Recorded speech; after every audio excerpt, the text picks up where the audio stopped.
Start by asking Mark, how does it feel to have been acknowledged as the most influential Australian surfer over the past 50 years? Pretty bloody good, actually. Felt a lot better to win it than not win it. I was actually really surprised when I went down for the induction the other night. Like Joel Parkinson and Steph Gilmore were both there, and they were honoured as for Surfers of the Year, and Steph was inducted into the Hall of Fame, which was awesome to see.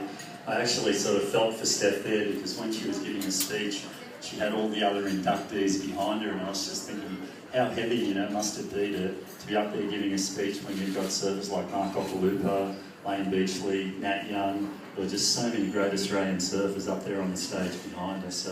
For my part, I was just hoping that I would actually make the top 10. So it was, a great honour and an incredible sort of surprise, and I was totally stoked. It was terrific. Emma, we know about your achievements in the water, your world titles, and some say 4 world titles. What about 5? You won a Masters Championship as well.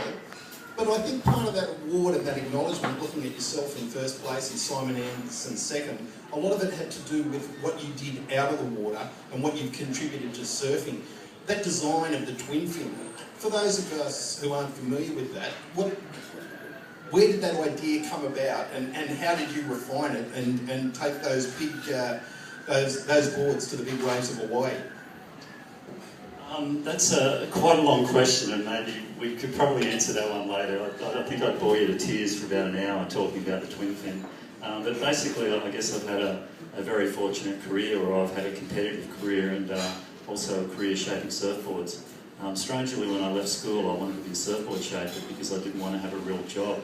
And everyone that I knew that worked in the surfboard industry worked when there was no surf, and they surfed when there was surf.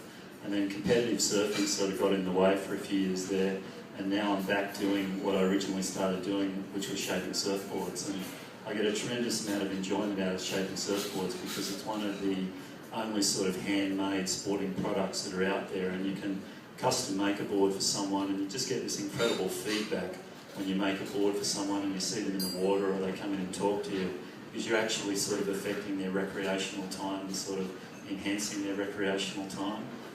With the twin fin, it's a very long story, but it was inspired by Reno Abalira, who was here for the Coke contest in Australia in 1976. He gave me a few ideas. I sort of combined them with a few single fin ideas and sort of came up with a new style of twin fin in '78, and that was the board which was the springboard for my competitive success, and sort of the board that helped me sort of win my world titles, and I guess it was a surfboard that I'm sort of most associated with and recognised for. In terms of those achievements, Mark, and this latest one is just a big trophy to put on an already under pressure mantelpiece.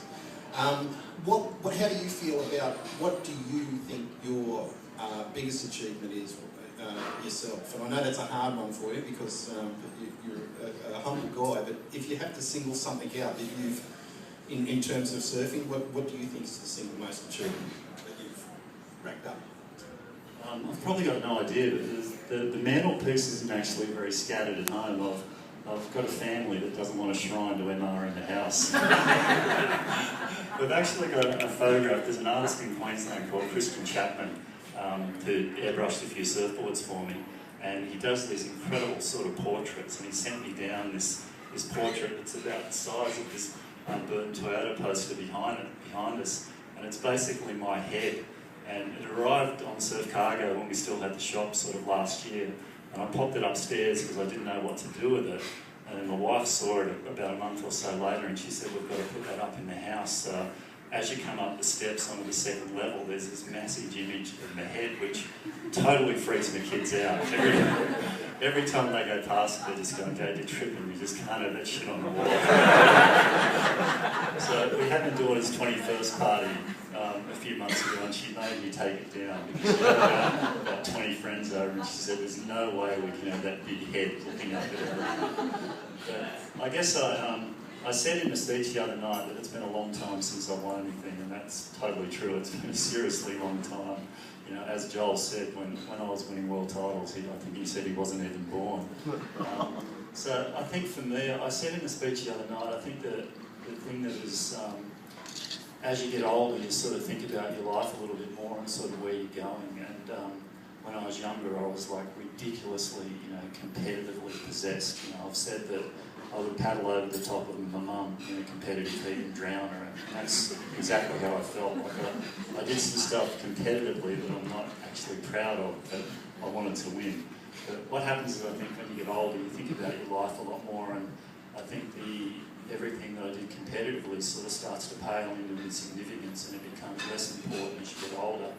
And the things that I think you really cherish are your family and your friends and your relationships and other things that are going on in your life. So I guess, for me, I don't really remember the competitive stuff. I guess my greatest achievement probably is, staying reasonably normal in, everything that's gone on in my life. And, I like to think as a competitive athlete that it doesn't make you any better than anyone else on the planet. It might mean you can actually ride a surfboard a little better than someone else, but it doesn't make you a better person in any other way. So that's probably about it. Just before you go there, of course, with this later acknowledgement, from time to time, the talk starts doing the rounds. It's a long time since we've had a statue of anyone in Newcastle. I hear it's doing the rounds again, a statue to MR. What do you say about the idea of a statue to MR at Merewether Beach? Well, as I said before, I'd be very flattered, but seriously, it's just something for pigeons and seagulls to shit on. So, realistically, I think that our council is very financially strapped. I think there's a lot of much more important ways that the council could actually spend some money if they had a few $1,000s to spare than putting up a statue of me. So, thanks very much. Full-time work and influential surfer in Australia over the past 50 years, and as humble as always, and as thoughtful as always. And Surfest is extremely proud and extremely fortunate to have someone of the calibre of Mark as the patron for the event.